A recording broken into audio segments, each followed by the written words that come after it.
kabar Bapak Ibu konselor milenial yang kami banggakan?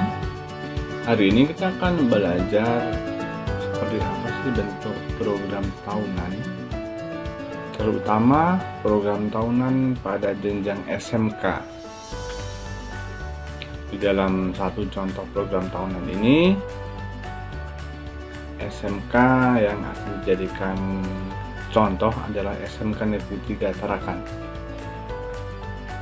Ya, ini lebih spesifik pada program tahunan kelas 10 tahun pelajaran 2019 dan 2020. Nah, pada contoh kali ini kita mengacu pada salah satu format program tahunan yang disarankan oleh kurikulum 2013 ya. Dalam hal ini yang tercantum dalam Panduan Operasional Prosedur atau POP-BK. Langsung saja kita mulai. Yang pertama adalah kop surat. Ini saya buat dalam format Excel biar lebih mudah membuatnya ya. Kop surat seperti biasa, sama seperti kop surat dimanapun tempatnya ya. Persis ada judul, sekolah, kelas, dan tahun ajaran. Kemudian perlu juga ditambahkan logo, memang perlu ya. Selanjutnya yang pertama ada di sini adalah komponen. Nah, dalam komponen dan kegiatan layanan kita membaginya ke dalam tiga sub besar ya. Yang pertama adalah persiapan, yang kedua pelaksanaan, dan yang ketiga adalah akuntabilitas. Ditandai dengan Romawi 1, Romawi 2, dan Romawi 3 yang di blok biru ya. Kemudian di dalam persiapan kita ada 5 poin. Yang pertama need assessment, yaitu analisis kebutuhan. Yang kedua menyusun program BK. Kemudian setelah disusun diadakan rapat konsultasi. Keempat ada perbaikan program, yang terakhir adalah pengesahan. Nah, di sini di dalam komponen ini selalu dibarengi dengan alokasi waktu.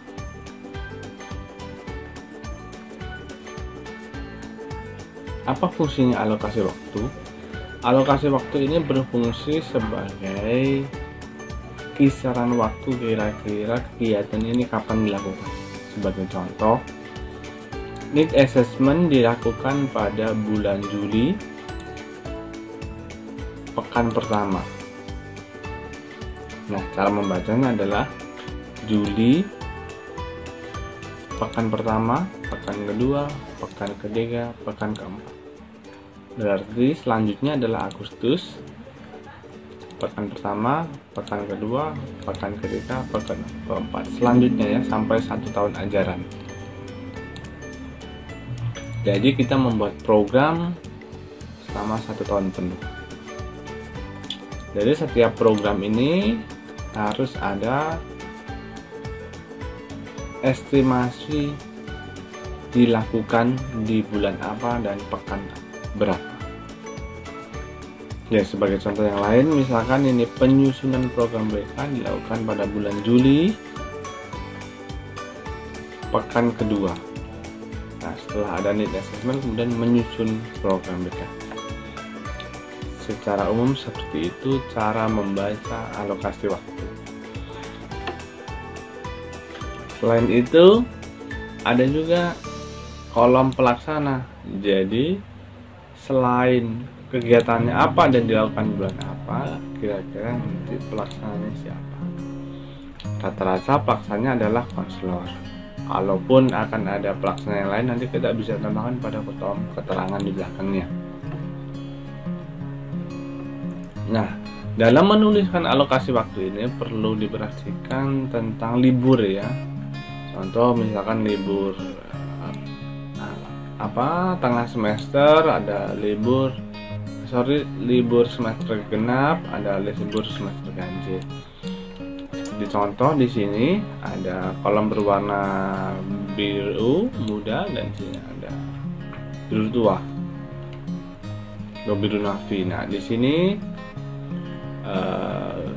biru tua berarti libur ya. Kalau biru muda ini berarti ujian. Sorry, saya lupa belum menuliskan. Yang biru muda berarti ada ujian sekolah. Nah, di sini berarti program kita tidak berjalan ya. Nah, oke, kita tulis dulu. Nah, di sini biru muda berarti ujian sekolah. Nah, kemudian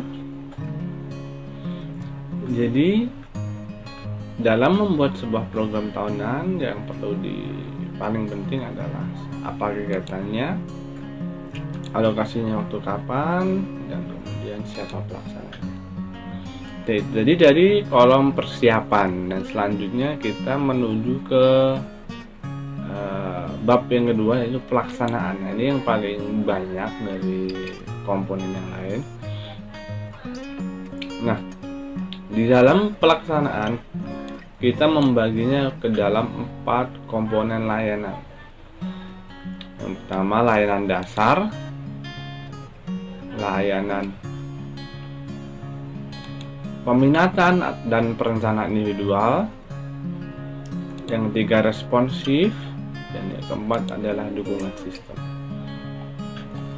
Jadi biar mudah untuk membagi jenis-jenis kegiatan berdasarkan komponen layanannya. Nah,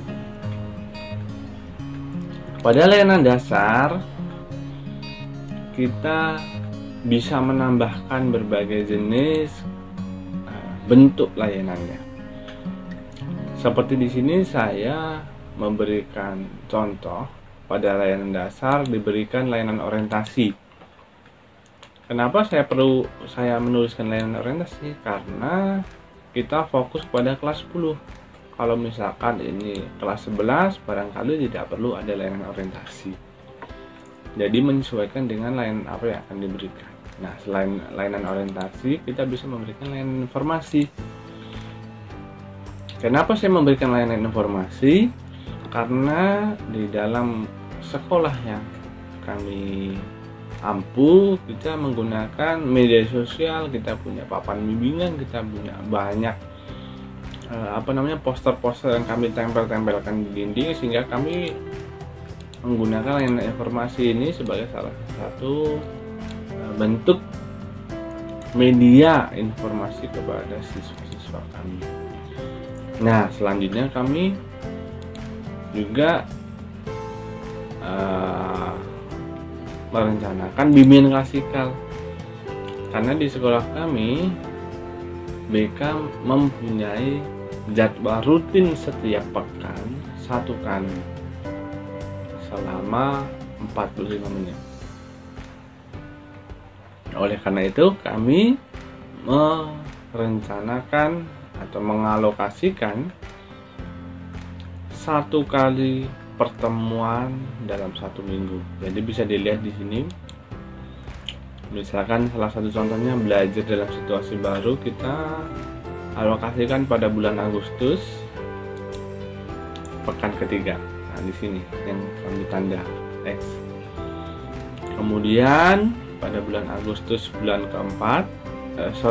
Agustus pekan keempat, topiknya adalah kiat belajar efektif. Selanjutnya, untuk keterampilan belajar mandiri kita alokasikan pada bulan September.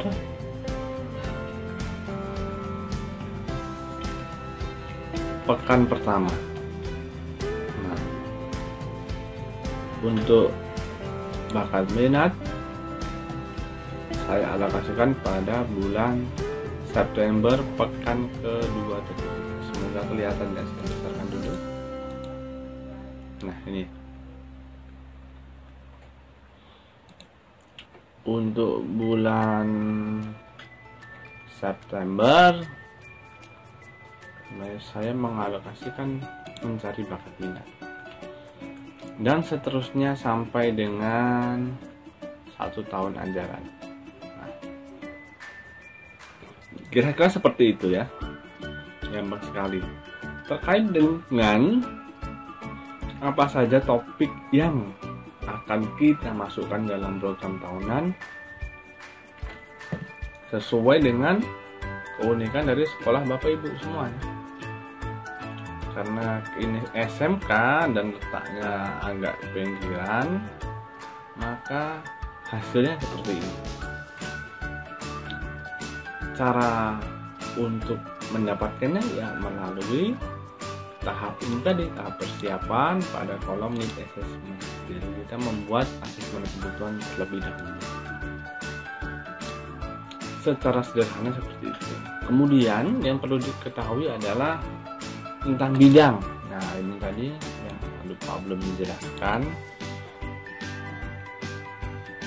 Ini adalah salah satu penjelasan lanjutan terkait komponen layanan yang diberikan. Contohnya tadi, misalkan di sini pada belajar dalam situasi baru. Belajar pada situasi baru berarti termasuk dalam bidang layanan belajar. P ini artinya pribadi ya, sosial, S sosial, B belajar, K karir ya. Ada penjelasan di bawah. Nah ini keterangan bidang layanan ya. P berarti pribadi, B belajar, S sosial, karir. Nah, kita lanjutkan.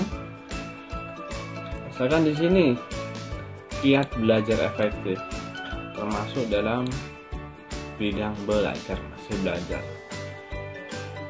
Misalkan yang keempat ini bimbingan klasikal yang keempat, di sini ada mencari bakat minat termasuk dalam bidang karir. Hanya sebatas mencari apakah komponen ini termasuk dalam bidang pribadi kah, sosial kah, belajar atau karir. Nah, selain itu kita lanjutkan ke komponen selanjutnya. Selain komponen bimbingan klasikal, kita juga ada bimbingan kelompok. Nah, beda dengan bimbingan klasikal yang telah dijadwalkan di tiap minggu, bimbingan kelompok tidak dijadwalkan tiap minggu, akan tetapi dijadwalkan 3 bulan sekali. Nah, biasanya di dalam bimbingan kelompok ini terdapat pelatihan-pelatihan yang bersifat periodik ya. Di sini kami merencanakan melakukan pelatihan 4 kali dalam 1 tahun. Misalnya nih, latihan pengelolaan stres kami alokasikan pada bulan September, pekan pertama dan kedua. Nah, metodenya adalah ini, kami tuliskan ini di bagian keterangan ini. Nah, bimbingan kelompok dilakukan dalam dan lintas kelas. Artinya bisa dalam satu kelas atau lintas kelas secara berjangka 1 sampai 2 bulan. 2 bulan 1 sampai 2 bulan sekali ya. Nah, ini adalah salah satu agenda kami dalam melakukan pelatihan-pelatihan. Artinya agenda ini tidak bersifat rutin tiap minggu, tapi kita alokasikan 1 sampai 2 bulan sekali. Itu tadi dari segi bimbingan kelompok. Nah, selanjutnya kita akan ke komponen yang kedua, yakni komponen layanan peminatan dan perencanaan individual.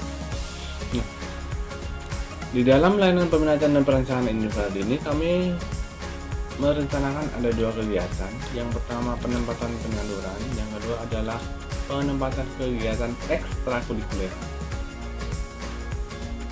Pada kegiatan penempatan dan penyaluran, jelas pada SMK adalah penempatan dan penyaluran pada jurusan yang diinginkan. Maka dari itu kami merencanakan sejak awal Juli sampai dengan akhir November, artinya 1 semester penuh kami selalu melakukan pemantauan ya.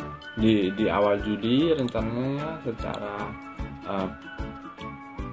kerjasama dengan wali kelas dan guru dan ketua jurusan, kita membagi anak ke dalam jurusan-jurusan masing-masing sesuai minat bakatnya. Kemudian pada bulan kedua sampai dengan akhir semester kita melakukan supervisi atau pemantauan. Jangan-jangan si anak termasuk dalam anak yang salah jurusan. Nah, kita bisa menjadi penerus apakah nanti dia bisa melanjutkan di jurusan yang sama atau perlu pindah jurusan. Yang kedua adalah ekstrakurikuler. Nah, ini simpel sekali, jadi menyesuaikan dengan kegiatan yang diinginkan siswa. Di sini kita alokasikan pada bulan Juli, di awal-awal dia masuk. Selanjutnya adalah layanan responsif. Nah, yang ketiga layanan responsif. Ini ada banyak sekali yang kami tuliskan, termasuk di antaranya konseling individu, konseling kelompok, konsultasi, mediasi dan advokasi, home visit, konferensi kasus, dan alih tangan. Dan di sini kami menuliskan semuanya insidental. Yang kami blok hijau ini artinya insidental ya, kalau tuliskan I artinya sewaktu-waktu atau tidak direncanakan, tidak dialokasikan waktunya, karena layanan responsif bersifat tidak dapat diprediksi, makanya kami tuliskan insidental di sini. Kemudian selanjutnya adalah layanan dukungan sistem. Nah, di dalam layanan dukungan sistem ini kami juga melakukan alokasi terutama pada bagian pengembangan profesi. Di sini kami menuliskan APKIN dan MGBK karena di tempat kami ada pertemuan rutin dengan anggota MGBK dan APKIN pada setiap bulan, maka kami menganggarkan waktu untuk selalu ada pertemuan di tiap bulan. Tetapi untuk kolaborasi dengan guru, dengan orang tua, dan peningkatan kompetensi kami lakukan dengan insidental. Jadi sewaktu-waktu ada pelatihan, sewaktu-waktu ada pertemuan dengan orang tua, kami melakukan itu. Nah, selanjutnya yang terakhir adalah akuntabilitas. Di dalam akuntabilitas ini terdapat 4 hal. Yang pertama evaluasi proses, evaluasi hasil, supervisi, dan penyusunan dan laporan hasil evaluasi. Ini adalah salah satu kegiatan penunjang dalam keberhasilan program BK, karena tanpa adanya evaluasi dan supervisi kegiatan tidak akan berjalan dengan baik. Nah, kegiatan ini evaluasi kami alokasikan 2 kali dalam setahun di akhir semester. Tapi untuk evaluasi hasil kami sekali dalam 1 tahun, sekaligus menyusun laporan, sekaligus melaporkannya kepada kepala sekolah. Dan untuk supervisi kami bersifat insidental, artinya sepanjang tahun supervisi terutama oleh koordinator BK dan oleh kepala sekolah. Dan di hal lain yang perlu diketahui tentang program tahunan adalah di bawah harus ada yang namanya pengesahan, artinya disahkan oleh kepala sekolah dan dicap diketahui oleh kepala sekolah. Saya rasa itu saja yang bisa kami sampaikan. Semoga bisa menjadi tambahan wawasan bagi Bapak Ibu konselor dimanapun Anda berada. Terima kasih, sampai jumpa. Wassalamualaikum warahmatullahi wabarakatuh.